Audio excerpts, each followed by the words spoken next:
Hi everyone and welcome back to JC's Quick Tips. Today we are going to be making a super simple villager breeder that doesn't use any redstone except maybe some rails when you want to transport them out of it. Stick around because I'm going to be showing you how this works and how you can build this in your own world. And before we get started, make sure you're smashing that like button and subscribe so you don't miss any of my videos.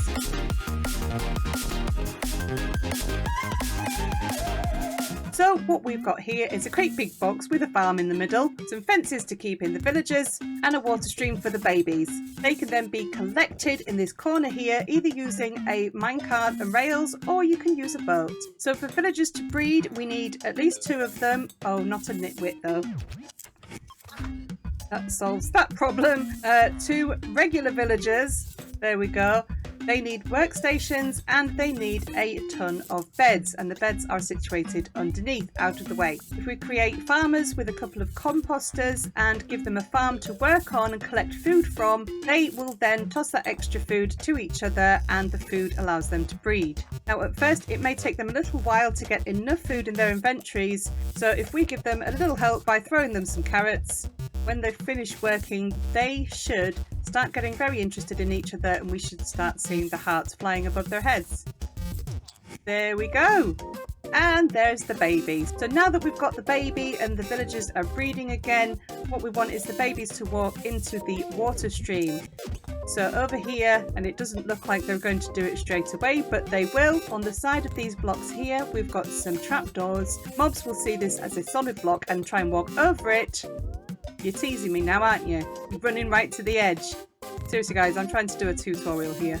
Anyway, while we're waiting for them to perform, we've got fences at 2 blocks high, so the adult villagers can't get through, but the babies can. So then if I move myself away and just sort of spy at them from a distance, eventually those guys will walk off the edge. And I was sat here for ages earlier and not one baby was left in. We still just had the 2 adults.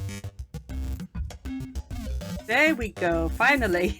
They do walk off eventually. It might look like they're not going to, but they do. So once they're in the water stream, the water is pushing them into this corner, and because we've got this gap here, what we could do is get a minecart and they will end up in that minecart. So then you can make these rails lead to wherever it is that you're wanting them to go. Alternatively, you can get rid of the rails. And I need you to move out the way now. In fact, you stay over there out of the way. Alternatively, we can use a boat and just move the boat into that corner and we should pick up the villager. Now you can wait until they're adult or get them while they're babies. It doesn't really matter. As long as you move them to the next village or to your trading hall or wherever it is that you're going to be taking them, do it one at a time and let them link to beds and workstations one at a time. Then to finish off, this whole thing has got a roof over it. This is going to stop thunder and lightning striking the villagers and turning them into witches and basically breaking your farm.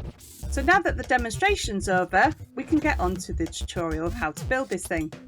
So up on your screen right now you can see the materials that will be needed for this build. You're going to need at least 5, possibly up to 6 stacks of solid blocks. I've gone for brick. You're also going to need 4 stacks of slabs. I've gone for smooth stone slabs because they contrast with the brick, so for the purpose of this tutorial it'll be easy to see where slabs are and where solid blocks are.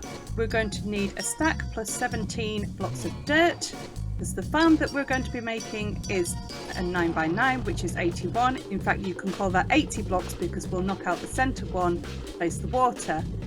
Speaking of which, we'll need 2 buckets of water and we'll also need a hoe to turn the dirt into farmland. The villagers are going to need something to farm, so we're going to need a few stacks of carrots or other crops like potatoes or wheat or beetroots. And for decoration as well as safety purposes, we're going to need some fences. I've gone with spruce and we're going to need a stack plus 16 of those. To make this farm work, we're going to need beds. I've gone with 18. I don't want any golems to be spawning around this, so as long as we keep it under 20 beds, is it 20 or 21? Anyway, 18 is fine if you don't want golems spawning.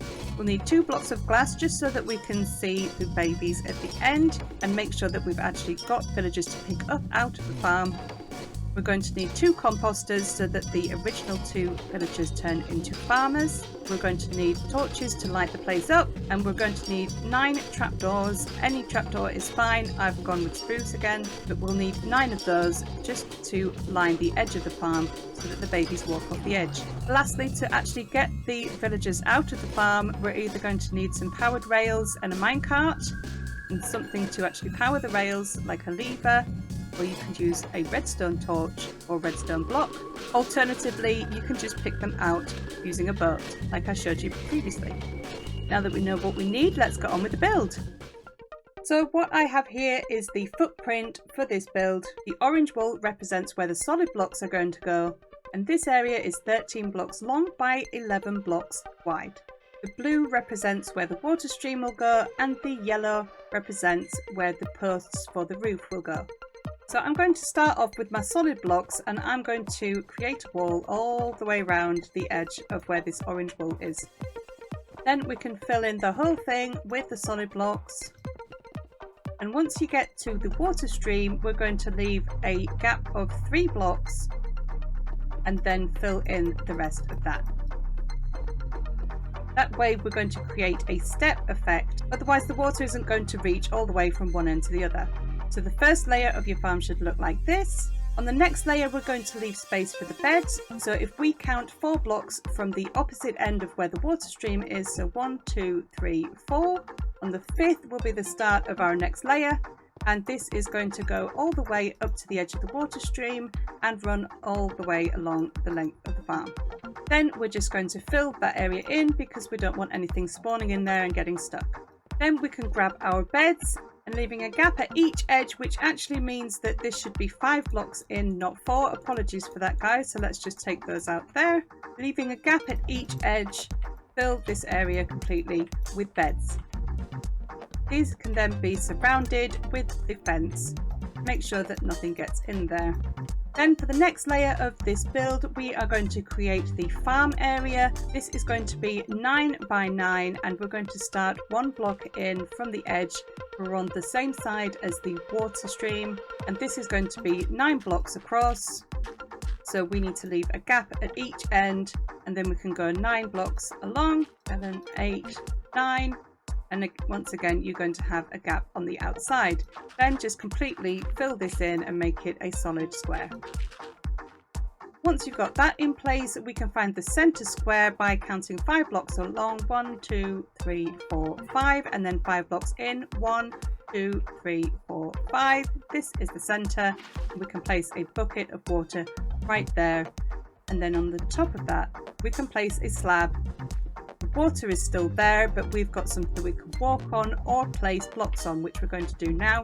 That's the composters, and we're going to place one, crouch, place the other. The villagers will be able to access these, but they're also not going to be able to jump on top of it, ruining the farms or getting stuck inside the composter. We can also, if we crouch, we can place torches on the side of the top composter to provide more light for the farm.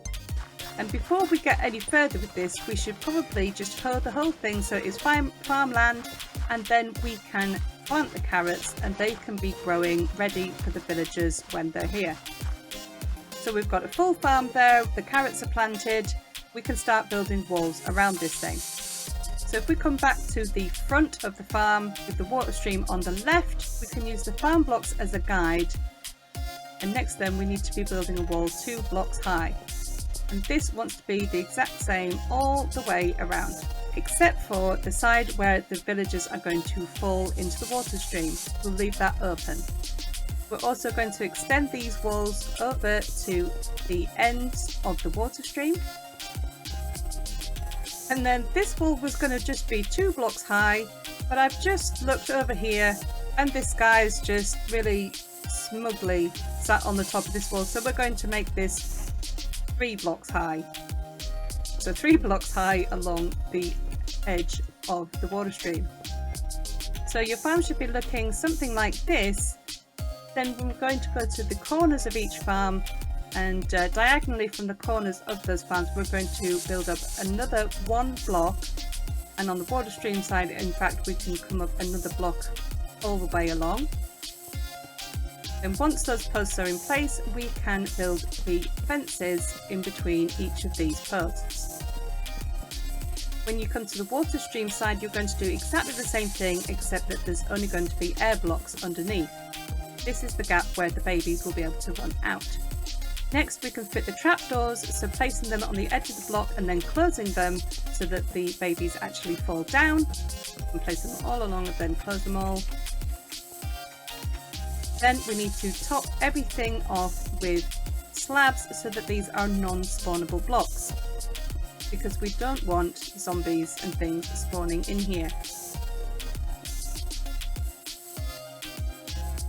Now that everything else is spawn proof, we can place one water source block as you're facing the opposite end of where you're going to be collecting them from. We'll place it on the top left corner, and what you want is the water to be pushing into that corner, so just place the one source block.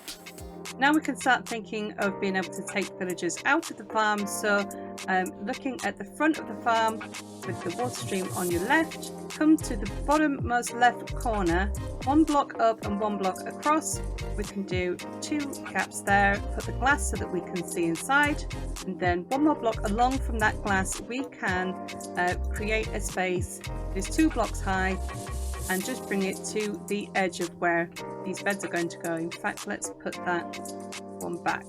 Then we can put the rails, a powered rail at each end, regular rails in between, and then a power source next to the powered rails, and then place a minecart on the powered rail that will go back and forth and pick up villagers from that corner.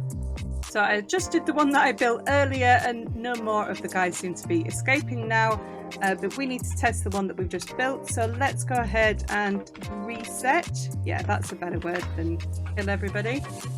Let's reset this farm, get rid of those workstations and these beds down here, so we can get our villagers into the new farm that we've just built, and they can start getting to work if we just throw them some food to get them started. Now you can make a temporary rail system or a way of driving them up with a boat and just get them over the top of the fence. Make sure the fences are in place so they don't escape, and then just get rid of the temporary blocks in the temporary system. And once you've done that, you can then go ahead and put the roof on. So where I've got the yellow walls there, we'll just build up. As long as they've got space to move around under the farm and the farm has light, this shouldn't interfere, but we need that roof there to make sure that lightning doesn't strike them and turn them into witches. And you get the idea, it needs a roof on, it's going to look something like that, or you can come up with something completely different just using these principles. As you can see, that farm is working, they're breeding. If I hang around a minute, just make sure that they're going to actually walk off the edge, and we'll check back shortly to make sure that the adults aren't able to jump out now that we've got that wall a bit higher. But while we're doing that, I can show you something that I've made that works on the same principle as that farm, but this is going to be implemented into my Let's Play world. It's not going to look like this, it's actually going to be built into a mountain, and what I have is the gaps on each side of the farm, and the babies fall down into a water tray, get pushed into the centre there, and then once again get pushed into this corner, and then I will be able to pick them up from there. So it's just exactly the same principles, just on a much larger scale, and it's actually going to be built into a mountain rather than being a freestanding farm like you see here. So checking back with the farm that we just built, you can see that we have got the babies falling into the trap there, into the water stream, and everything seems to be working absolutely fine. So if you did enjoy this tutorial, make sure you smash that like button, and if you're new to the channel, hit subscribe, press the bell button so you don't miss any of my videos. Check out the Let's Play if you want to see this farm in action, and leave a comment, let me know what you think, or if you want to come and join the Discord and come and say hi. I absolutely love to hear from people who enjoy the content. And until the next episode guys, I'll see you then. Thanks for watching. Bye!